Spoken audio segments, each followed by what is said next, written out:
Yo, what's going on, everybody? This your man Dre, aka Dre on the Wheels. This is episode 17 of the 1130 podcast, Talk Pro Wrestling. How everybody doing out there? I'm glad you guys joining me here for a new episode, wherever you are in the world. Good morning, good night, good afternoon. I'm just glad you guys have chosen to be with me here on a new week of Talk Pro Wrestling. Well, you guys, this week, man, I have a guest, you guys, coming to us from Gainesville, Georgia. You guys, he's the baddest manager in the game, you guys. Baddest manager in the game, Ken Beckner, you guys. He's a jack of all trades. He's an in-ring ring announcer. He's a pro wrestler. And also, you guys, like I said, he's the baddest manager on the independent wrestling scene. He wrestled for Impact Wrestling. You may have seen them on AEW Dynamite, Southern Violence and Wrestling. Once again, Ken Beckner. How you doing, buddy? I'm doing fantastic. How you doing there, DeAndre? I appreciate it. I'm doing wonderful. Awesome. Thank you for joining me. Awesome, man. Glad to be here. All right. Thank you for joining me here on the podcast this week. But how's everything? How's life going? A little bit busy right now. I picked up the rate of wrestling. I'm wrestling. Well, not wrestling, but I'm kind of managing Luke Gallows, and I'm managing, aka under the name of Mini Doc. So I'm very excited about that. We're going. This is the third week of a 5-week stretch for me, or upcoming third Saturday. We're going to be down in Dublin, Georgia, 575 Pines Road down there for a show, Laredo Wrestling, and then we have a big show down in Sylvester, Georgia, on the 5th of September, and we're going to be joined along with Luke Gallows. We're going to have the Hall of Fame, WWE Hall of Famer Ron Simmons, and one half of the Rock and Roll Express, Robert Gibson, is going to make an appearance. So I'm really excited about that show. That's down South Georgia. I'm going to be doing some traveling, but I'm excited about what's been going on. It's all worth it. It's all worth it. Oh yeah, it's all worth it. We were talking off air. You told me you were originally from Washington, D.C.? Yes, sir. Born and raised. Providence Hospital in 1961. And I was raised in Hyattsville, Maryland. Then my parents grabbed me kicking and screaming down to Florida. And when they did that, that's when the Redskins decided to start winning Super Bowls. So I guess I was bad luck. A year after we moved, they won their first Super Bowl. But hey, I'm happy for them. Okay. But anyway, but yeah, I lived there, and then I moved up here. A friend was telling me about the mountains up here in North Georgia, and I moved up here in 1993 or 1989. Excuse me. Cool. Yeah. This is a 2-part question I have for you. How did you get into the wrestling business, and have you been a lifelong fan before getting into the wrestling business? Okay, lifelong fan of the wrestling business. I'll start with that one. I'm old school. I'm an old man. Back in the day when they had Saturday morning broadcasts outside D.C., I watched the likes of Bruno Sammartino, Andre the Giant, the Valiant Brothers, who were managed then by Captain Lou Albano, and whatever. Excellent shows. I've kind of gotten liking a heel guy named Killer Kowalski. I don't know if you know him. Yeah, you know him a lot. He's a 50s, 60s, 70s wrestler who later on turned into trainer, and he was a favorite of my brothers and I, because of the notorious heart punch, that was pretty cool. Then when we moved out of Florida, I started watching TBS and got all with the NWA, and then eventually turned into WCW and all that. And like I said, I watched Rock and Roll Express on TV, and it's pretty jazzed that now I'm going to be in the shows with one of them, and I'm already in the show with Talk Shop Mania that Luke Gallows did for Fight TV about a month ago, and they were there. So Yeah, it's pretty jazz. How I got into it, later on, and I got married and had kids, and then I stopped watching because I was too busy changing diapers and whatnot. Okay. How I got into it, my son-in-law is a professional wrestler. Okay. He started training in one of these independent shows up 10 miles from north of here, a place called Old School Wrestling Alliance, OSWA, run by Bobby Poppin. And I decided to take my grandson. He wanted to see his dad wrestle one time, and I took him up there for a special Halloween show. Went there, fell in love with it instantly. I mean, it didn't take long for me to be screaming at the heels, and they were screaming back at me. And long as months went by, Drew Duckworth, that's my son-in-law, he wrestled under that name. Then he turned to Pale Horse Josie Quinn, and then he got a job as a coach down at One Fall Factory, which is run by QT Marshall and Ray Floyd, Okay. aka Glacier, and now they were picked up by AEW, and that's kind of like my connection there. But anyway, while he was doing that, I decided to ask a friend of mine, hey, you know, I'm okay with being a heckler and getting a ticket, but what can I do to get behind the curtain and see what's going on back there? And he said, come on to one of the training sections and we'll talk about it. And I went down there to Toccoa, a guy named Pete Zimmerman talked to me for about a half hour, 45 minutes. And next thing I know, I've been behind the curtain ever since and going out raising havoc or announcing or sometimes getting beat up. But that's how it started. Okay. That's a really cool wrestling story right there. Yeah. I was looking on your page, and we were also talking. You were working with Impact Wrestling, you said, and also Laredo Wrestling. How was it working with Impact Wrestling, and also? I'm not really with Impact right now. Just at some of the shows around here in Georgia, down in Dublin, and we were Forsyth City last weekend. That was part of the Impact taping. It's great. I mean, the guys are cool. They're, working with Gallows, North. Let's see. No Way Jose was there. And, of course, we got into it with Paris and Tyson Dean or something like that. Some of the guys that I've been keeping tabs with throughout this whole local indie section were there. And I met Dominic Stuckey for the first time, and he Facebook friends for a couple of years and stuff. So that's how my connection got there. How I got connected with him, Nigel Sherrod, he saw me on AEW promo, and he knew I was into the wrestling scene, and he knew my experience and all that, and he was the one that got with Doc Gallows, and they talked about having me do a wrestling match on their Talk Shop Mania pay-per-view event, which Talk Shop was basically a parody on professional wrestling. It's, we did a lot of goofy stuff, and it was fun. It was a blast, and ever since then, I kind of all of a sudden got put in the Laredo show. So, yeah, it's pretty jazzy, man. I'm loving it. That's what's up, man. That's what's up. Yeah. You were also talking about AEW and how you appeared on that show. How was that? Okay.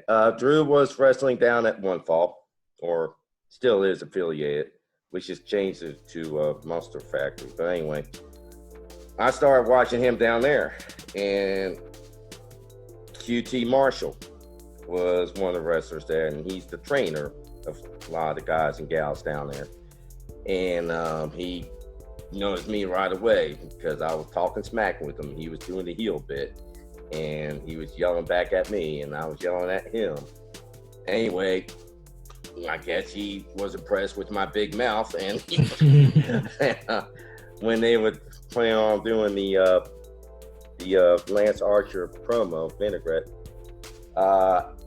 he asked Drew if I would be interested, and Drew came to me and, hey, if you're interested in doing the taping with Cody Rhodes and Lance Archer, I think, yeah. I mean, no way I was going to turn that down. And we went down to, or I drove down to McDonough, Georgia, home of Darby Allin. The whole scene was filmed in his backyard, and they told me what to do and say, and I dressed like a ringmaster or whatever. You saw my outfit and all that, and had a cane, the whole bit, and I yelled and screamed, and everything was going, Lance Archer this, Lance Archer, Murder Hawk this, Murder Hawk that, and it was wild. It was wild. Got to meet Jake the Snake Roberts, got to meet Cody Rhodes. It was a cool experience. And plus I we kindled a couple of friendships there. Derek McBride was down there. He goes by Lamar Diggs. Got to say hey to him. Of course, I hung out with my daughter and my son-in-law that day too. So it was cool. Okay, cool. That's really cool. Who are some of your favorite people to work with in the wrestling business? I have enjoyed the work pretty much with all of them. Kyle Allen down in Toccoa, SWA. Jackie and Lane Owens, the father son promoters, and love working with them. Love working with Hot Stuff and Mabry down there. Billy Starr, the redneck. Don't get in a cage with him. He's a wild baby face, and they love him and stuff like that. And he can get rattled. He's very hardcore, and got a couple scars on my forehead thanks to him. And then we go up to I worked with people I'm working with now in Southern Violence, Ryan Murdoch, and the recently retired Justin Berman, Dave Poole, and Cody McCulley. I am a manager of the SVW Tag Team Champions, the Frat Party, with Bryce Cannon and Eddie Honcho. We drink White Claw and we kick butt, pretty much. And the guys we go afterwards, among them are Jamie Holmes and Brandon Watley and so on. And they all get cool guys, really cool guys. That's cool, man. It seems like you're having a blast. Oh, yeah. That's the only way to do it, brother. Yeah, that's cool. If it's a drudgery, you have to get out. If you love it, stay in. Yeah. You said you've been a fan, since you've been a fan. You've been a fan for a long time. Yeah, from the 70s. What's your thoughts on the whole wrestling scene now? It needs some fixing up, maybe. I like for the WWE to get back to the old days, but the whole thing is the whole COVID-19. God bless those promoters. They have to trying to do something to keep up with the interests of the fan base that are stuck at home watching it on TV. Once we get this COVID out of the way, and maybe once we have live action, maybe it'll go back to where it was. But I am old school. I kind of like gimmicks. Some gimmicks these days are going too far, like wrestling on a football field, wrestling and stuff like that. Just leave it in the ring. But I understand why the promoters are doing it. They're trying to keep the interest up during this pandemic. And my hearts go out to them, man. It must be hard work to do that. Some of the guys that are out there right now, like I'm working with Luke Gallows, Carl Anderson, AJ Styles. I met him one time up here at Landmark. Very talented. Drew McIntyre. Oh my God, he's a beast. In WWE. Impact has a lot of cool guys in there. AEW. I am a big Moxley fan. I think he's cool. I think he's a cool babyface. Kind of got that Stone Cold thing going on in him. About the sayings and stuff like that. I like Chris Jericho. He's part of old school, and he got that comedy thing going on. I like his gimmicks and stuff like that, the bubbly. Yeah.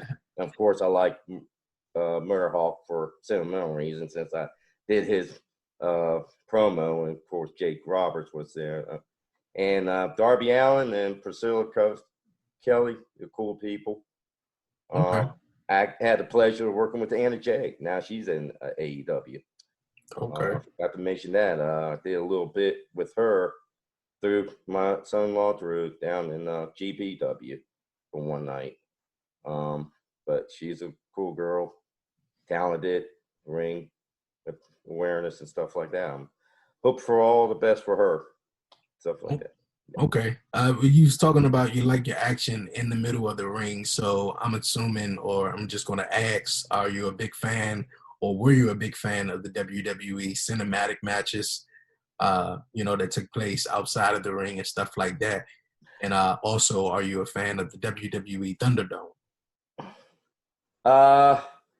I like the concept of the Thunderdome, but they had to do better monitoring on what was on the screen. There was Exactly. disturbing moment. They sent out a leaflet saying, okay, if you're going to be a fan, you got to be respectable. There was a disturbing image there, and that went on the internet, and I didn't actually see the moment because we were all caught up in the action, but saw it afterwards, and I was like, come on, people, it's 2020. Come on, man.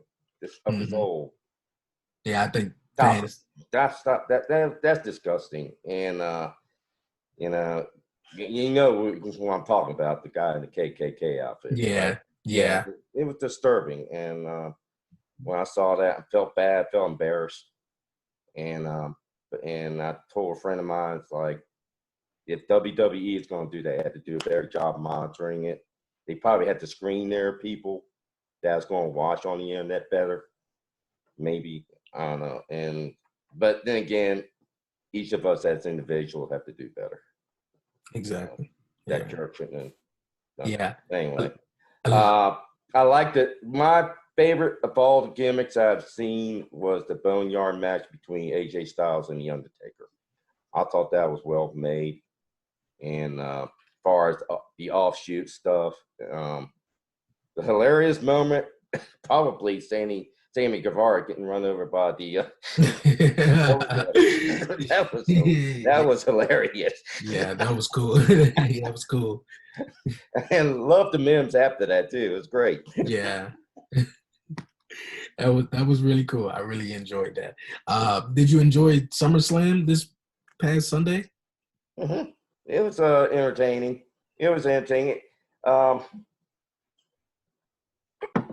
I didn't catch all of it. Okay. But I did enjoy the couple of matches I did see. So I'm not a big pay-per-view guy. I usually try to watch it if somebody is sharing with it. But the matches I did see, I enjoyed it. I like Drew McIntyre. I think right now is my favorite WWE wrestler. And so, I'll just leave it at that. I don't want to sound too biased with him. Hey, that's cool. That's cool. Drew McIntyre is just about everybody's favorite WWE superstar right now. Hey, you guys here on the 1130 podcast. I'm sitting right here with my guy, Ken Baker. Man, we having fun talking, chatting about wrestling, you guys. Sit tight. We're going to take a short commercial break, you guys, and we'll be right back here on the 1130 podcast, Talk Pro Wrestling. Woo-hoo. When it comes to growing your podcast, it's tough to know where to start. That's why Anchor gives podcasters the tools they need to make each episode better than the last. Now, Anchor Analytics includes new stats from Spotify to help you better understand who's listening and what they like about your show. With charts that let you see how far people are making it into each episode and where they're dropping off, you can plan your podcast around the content that performs best. Hover over to see how many people are tuning into specific segments And learn what hooks your audience by comparing the average listening time across multiple episodes. Using anonymized demographic data from Spotify, take a granular look at the age and gender of your listeners to start tailoring your content or targeting new audiences. Track analytics from multiple platforms and Spotify insights. Everything you need to grow your podcast, all in one place with Anchor. You guys, before we dive right back into the podcast, I want to tell you about listener support. And you guys, listener support on this podcast helps me out big time. It helps me out with getting guests, setting up equipment. You feel me? Because time is money. Time is money. So you guys, man, I appreciate if you hit the link in the description. Go to the description, hit the link, listener support. You can support this podcast with a low monthly, just a monthly subscription. Low monthly subscription of 99 cents a month, $4.99 a month, or $9.99 a month. I appreciate it so much, man. Hit that link in the description, listener support. Help me out so I can keep making these podcasts just for you. Yo, you guys, welcome back here to the 1130 podcast, Talk Pro Wrestling. Yo, you guys, I got my man Ken Baker, one of the baddest managers in the wrestling game, you guys. We're sitting up here chatting it, having fun, you guys. Before the break, we were talking, chatting about wrestling and everything, and AEW, you guys. It's going to come out, coming on actually now. Right after this podcast, I'm going to go check me out some AEW. But last week, you guys, on AEW, we seen Brodie Lee is the new TNT champion, you guys. I want to know you got your thoughts on that, Ken. Brodie Lee becoming the new TNT champion and stuff. Well, let's just say this. I don't think Cody was ready for that match. He was... The last big guy, or two big guys that he fought was Lance Archer and then Hager. And then he fought he had a couple of good matches. He fought Sonny Kiss and a couple other guys. But I don't think he was ready for the physical toughness of Brodie Lee. He came out and he just leveled him in all intents and purposes. The match, lasted less than 5 minutes or something like that. Mm-hmm. Next thing you know, Cody was out. And to add insult to injury, we saw what happened right after that. They took him out on the stretcher, and the Dark Order came out and flipped him over. And next thing you know, he's laying on the floor again. And yeah. Oh, God bless him, man. The enforcer, Arn Aronson, he did a good job trying to defend him, but he was trying to protect his neck injury that he got back when he was one of the horsemen. But he couldn't do it. And then he saw poor Brandy running out there. And I had to say it. My girl, Anna Jay, took her out. But it was kind of surprising. I don't know about you. It was very surprising how long that match took. Yeah, to me. I was expected at least, Cody was going to put up a fight, but yeah, it was very, very unexpected to me. I don't think Cody didn't have no offense in that match whatsoever. No. And Brodie Lee hit him with a couple of shots in the beginning, but then once Brodie Lee took over, it was it. Yeah. And the abuse that he took afterwards, which is a footnote. A couple of guys, Cody Vance and I don't know, am I allowed to say this or not? Because they're not. Well, we all know that Alan Angels is a member of the Dark Order. I think, yeah. Saw him. I'm ring announced for one of his matches one time. Cool guy, but not anymore. He's a Dark Order guy. Yeah, man. Did not expect Brodie Lee to win the TNT championship. We're going to see a little bit more on that on Dynamite coming up tonight. Also, MJF. What are your thoughts on MJF right now? Because he is, man, one of the baddest heels right now in the game. In my opinion, it's one of the best heels that's out in the game right now. But he has to quit whining and just face Moxley. Come on now. Come on. Stop doing this presidential stuff. He's not running for president. Just go out there and fight. That's all he has to do. You have to go and don't have to yell at the little secretary or yell at his cronies or anything like that. Just go out and fight. Take that neck brace off and be a man. I love MJF though.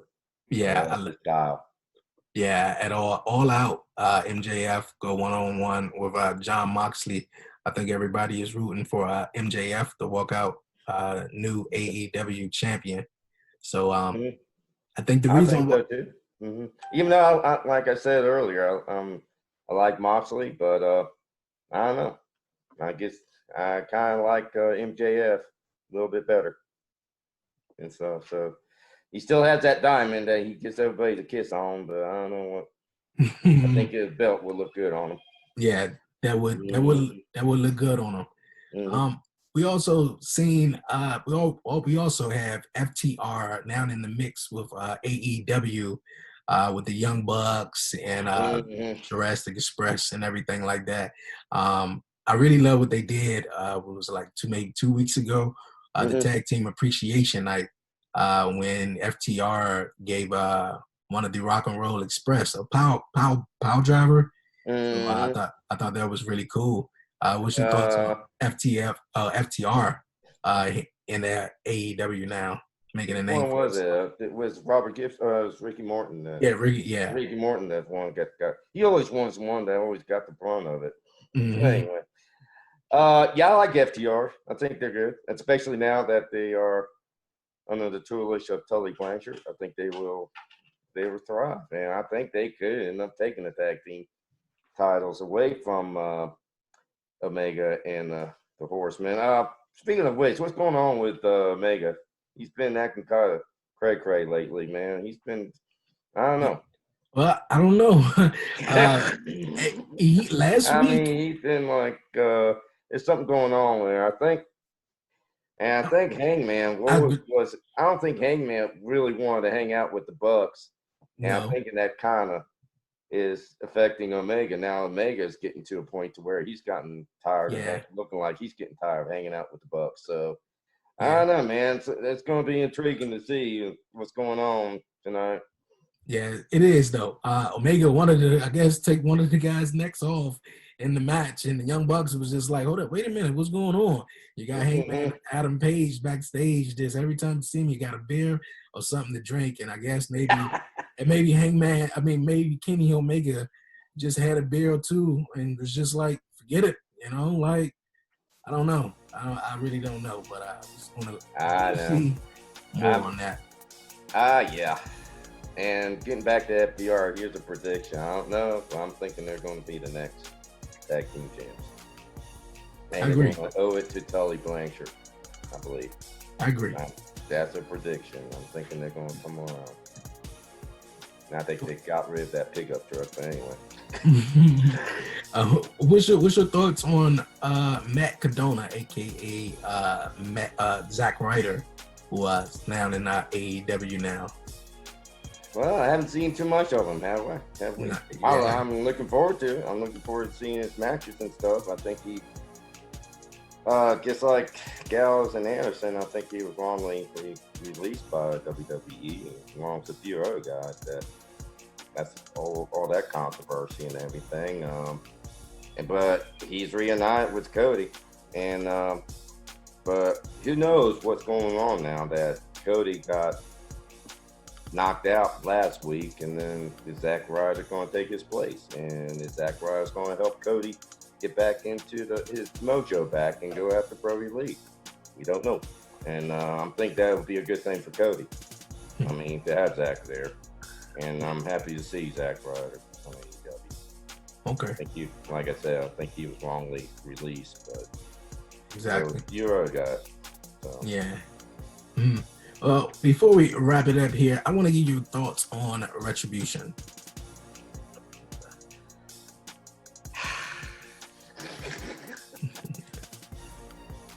Intriguing.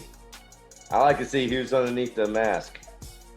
Okay. There's a lot of, I've seen a couple memes, you probably have too, where people wrote names on. I don't like to see proof. Yeah.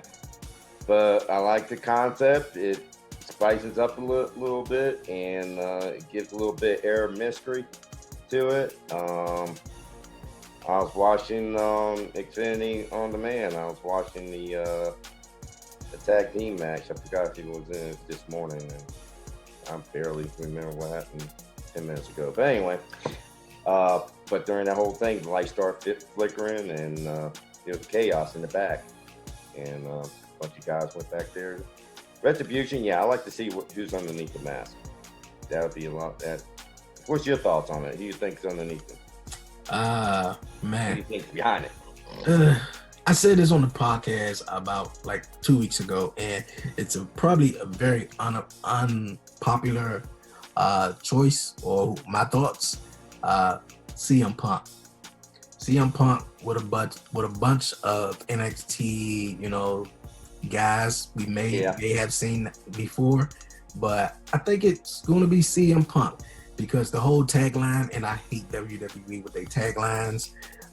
You'll never see it coming, and I didn't see it coming. Roman Reigns came back. That was really, really cool. That was shocking. Yeah, I like that. Yeah, that was really cool. I like that. That was cool.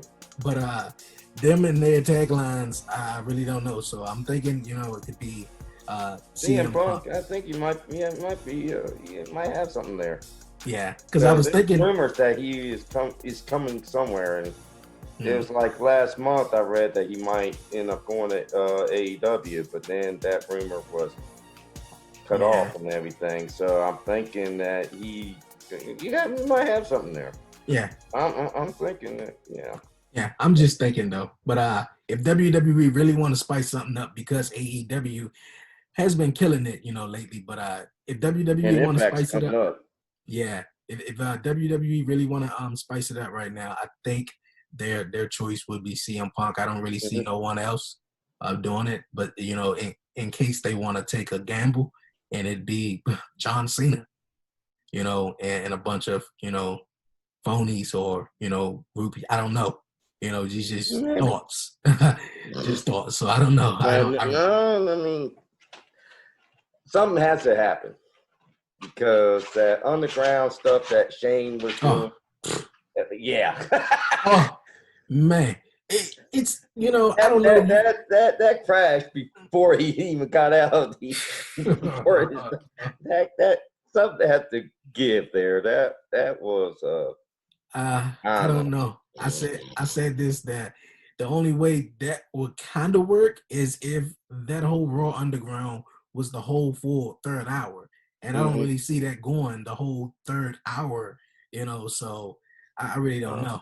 I really don't. That's when people start going to bed early when that came on. That I was like, "Are you kidding me?" Yeah, then I shut it off afterwards. They introduced Raw Underground, so they was like, maybe this may or may not work. And then we also got Retribution, so we all know Retribution. The whole concept of it is, kind of working. I think every fan. Well, the whole concept is somebody surprising, like you hit on it, CM Punk. Somebody eventually is going to come out and it's going to make us all feel shocked. Just like going back a couple months, we don't know who was the leader of the Dark Circle until Brodie Lee came out, and we were all surprised. So that's what it's going to end up. And I like your theory of CM Punk. I'm thinking that you might have something there because that only makes sense. There's nothing but rumors going around about him. Yeah, you don't know where he's going to land. Yeah, but Ken, I appreciate you joining me here on the 11:30 podcast. Before we wrap it up, you want any shout outs or anything you want to say?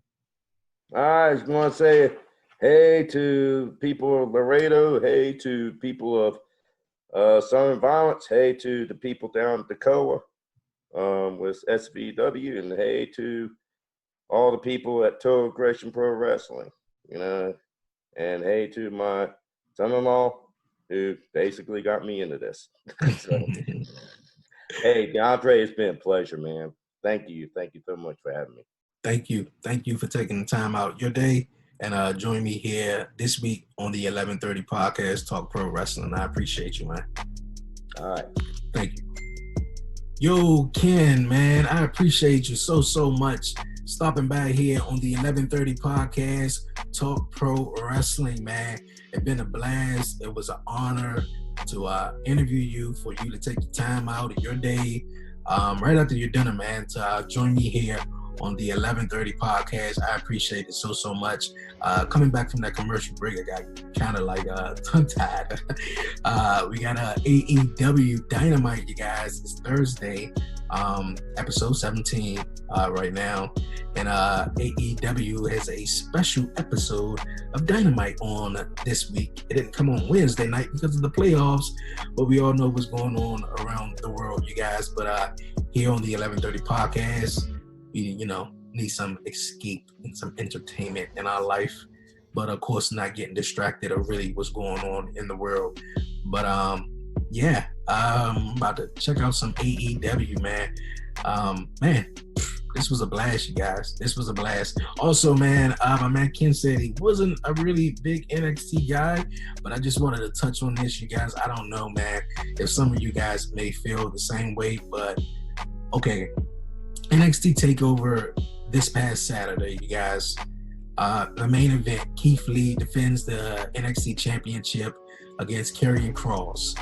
And of course, some weeks ago, Keith Lee relinquished the North American Championship after beating Adam Cole for both belts. So he relinquished that belt to give other guys opportunity. And now he comes in to take over and lose to Karrion Kross.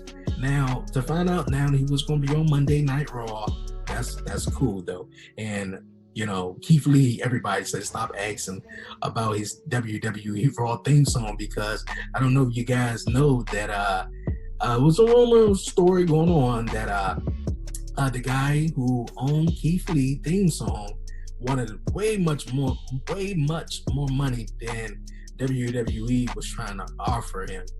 And also, the guy wanted to use the WWE Thunderdome for a nightclub. Now, I don't know how true this is, though, but hey, we can move on, but hope bask in his glory, because he, that was the shit right there. But, man, oh, man. But, he's on Raw now. But now, Karrion Kross, he wins the NXT Championship. Last night on NXT, he had to relinquish it. Oh, man. In the first 10 minutes, I was so upset. So I was like, Keith Lee had to give up a title to lose the title. And now the guy who won the title is injured now? What type of bullshit is that? That was crazy. That was crazy. But to make it all up, William Regal came out, you guys, and announced a fabulous match that I cannot wait for next Tuesday, you guys. Not Wednesday, next Tuesday. It seemed like since AEW coming on a Saturday, coming on a Thursday, it's like WWE said, oh, we can do it too. Oh, man. But, the Fatal 4-Way match, you guys. Johnny Gargano versus Finn Balor versus the returning Tommaso Ciampa.